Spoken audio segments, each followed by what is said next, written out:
Hello, beautiful ladies. Today I want to dive into the new year. It's the year of the fire horse. That is so exciting and it's going to be so potent. I can already tell.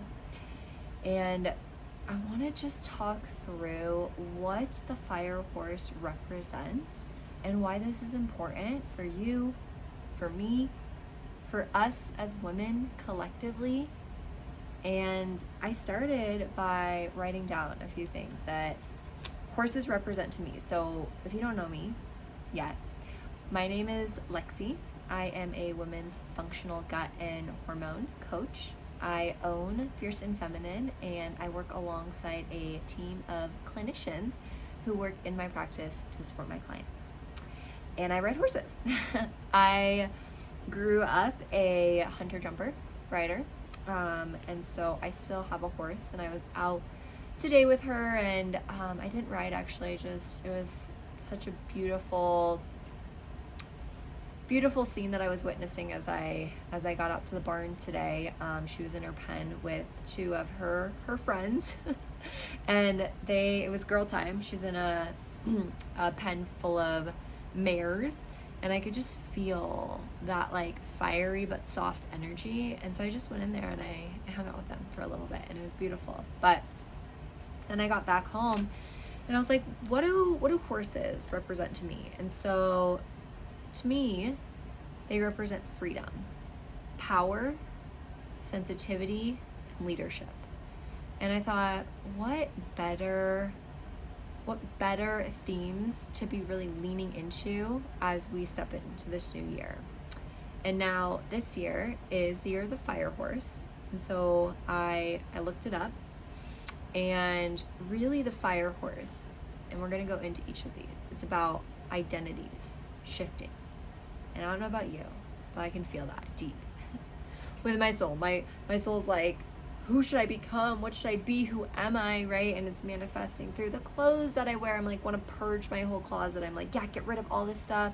Like, we need to make room for new, sustainable only brands, which is something I'm very passionate about. That's just a personal note. I have a dream to have a closet full of timeless pieces that are made from sustainable companies like Royal Coats.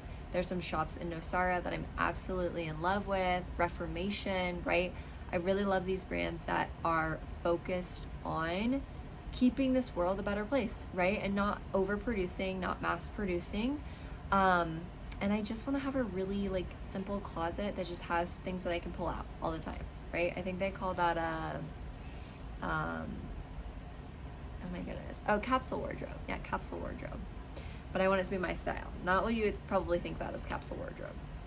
But yeah, so I'm experiencing that through like clothing and expression. I started singing again today. I used to sing a lot in high school, and I was like, I miss this. I miss using my voice in this way.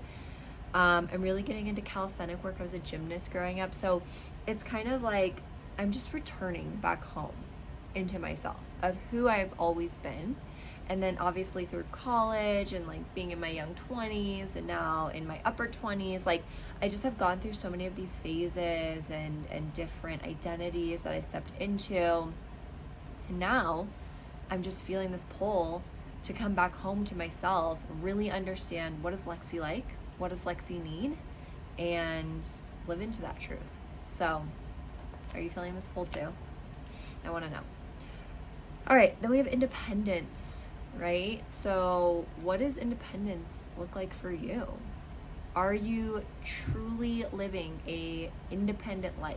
And what I think of as independence is free, right? You can be in a relationship still. You can be in partnership, but you also want to maintain that freedom, right? And I see you there because it's such an important piece that if we don't continuously prioritize the relationship with ourselves, we feel like that freedom slowly starts to slip away. Not independence. Now, feminine rebellion against limitation. Ooh, I just got chills. So yeah, the feminine rebellion, I mean, really, we are in a time when as women, we are the most empowered we've ever been, right? I'll say that. At this present moment, we're still living in that reality. So I'm very grateful for that. But with that being said, as women, we still have to fight our way up to the top sometimes. But what I'm hoping to reframe here with you today is that we've looked at it as this fight, right? That this fight for equality, this fight to get to the top, to get just as good of positions as men do with the same pay. And that word fight can be very damaging, because what we see now is we see that women are, taking on this masculine energy, this masculine archetypes, and it's just like this push, this grind, this gotta get it done. We're not honoring our cycles anymore. We're not giving ourselves rest, right? We're not giving ourselves the space to be creative. And it is taking a toll on the collective mental health, not just women, but for men too.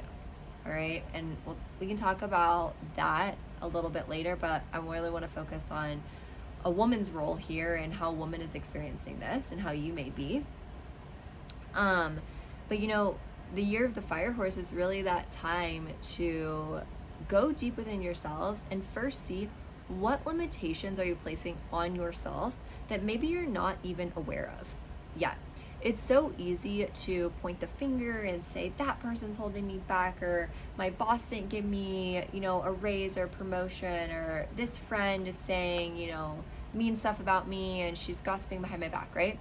But when you go inside, you actually realize that you're holding onto these beliefs as well, right? And that is creating the reality around you. So that is something that I want to encourage you to do. Take a little space and time and ask yourself, what limitations am I placing on myself? If you've been thinking about healing your gut, maybe you've struggled with gut issues your whole life, and at this point you're like, I can just live with them, right? But it's an issue. I mean, it's hard to ignore gut issues when every day you're constipated, having diarrhea, not able to eat certain foods, or you do and you pay the price later, right? It's hard to ignore those, and you might be in a space where you're like, well, I just have lived with that for so long, I can live with it, for a while longer. But why? Right? That's a limitation you're placing on yourself. You're saying, yeah, maybe I could heal. I kind of don't think I can though. This is kind of just my normal. I'll just stay in the safe zone and kind of deal with it. You know what I mean? That's a limitation.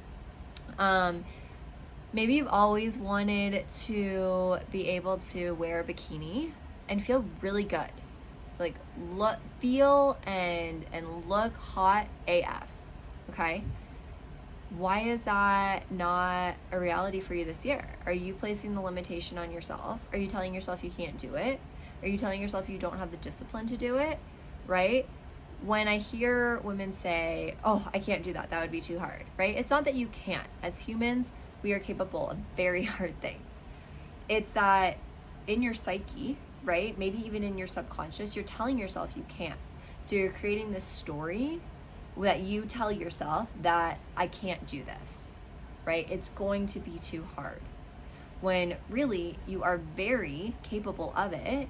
It's just the subconscious, the mindset, right? That is the place that you first need to look at and face before you can come out into this place of empowerment and feeling like you can take on anything. Now, creative expansion. So this one, I think, goes hand in hand with being able to experience independence and freedom in your body. When you are expansive, you are going to feel that creative drive. You're going to feel your sensual drive. You're going to feel like you're just flowing and things are effortless, right? And it's not always going to be that way. There's a time and a place for the masculine structure still to work hard. Maybe even if you have a job that's very demanding, right? There might be a time and place where you turn on that grind mode.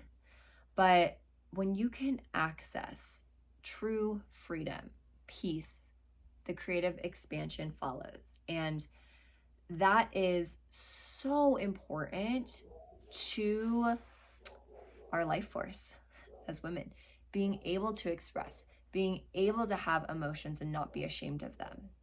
And so my invitation for you in this year of the fire horse is get really clear on what you want from this year. Get really clear on your goals, but then don't stop there. Ask yourself, why have I not hit these goals yet? What is the limitation, right? Inside of me, not looking outside of you all the time, right? Well, the kids and my job and my schedule's crazy, right? No, look inside. What is the limiting beliefs that I hold that are telling me that I can't accomplish this thing, all right? I can't accomplish healing my gut. I can't heal my hormones. I can't lose the 10 pounds that I really want to, right? Those are the limiting beliefs that you need to confront first. Once you're able to confront them, recognize them, you can accomplish anything you want. You truly can. And I've seen this time and time again. In my program, Fierce and Feminine, I work with women on healing their gut, healing their hormones. We start with metabolic health, again, for another video. And I have many videos on metabolic health because it's so foundational and important. But the important thing for you to hear is 85% of the women that I work with right now were sitting in the same position as you, questioning, am I able to do this? Do I have the willpower? Financially, does it make sense for me? Will I be able to follow through? Will I be a failure? Will I be that one woman who just can't do it? Will I, right? It's all here. It's all here. The limiting beliefs, okay? So if you're listening to this and this is resonating and you're like, dang, all right, I feel called out, I feel seen, and I think I like it, but I'm not sure, go ahead, reach out to me on Instagram, Lexi Kiana Fitness. Let's talk through it, because I am on a mission in this world to show women what their life can be like. And I want you to experience what your best life truly looks like, because you deserve that. You work hard, you take care of others, and you deserve to feel freaking amazing every single day. So DM me and let's talk through it.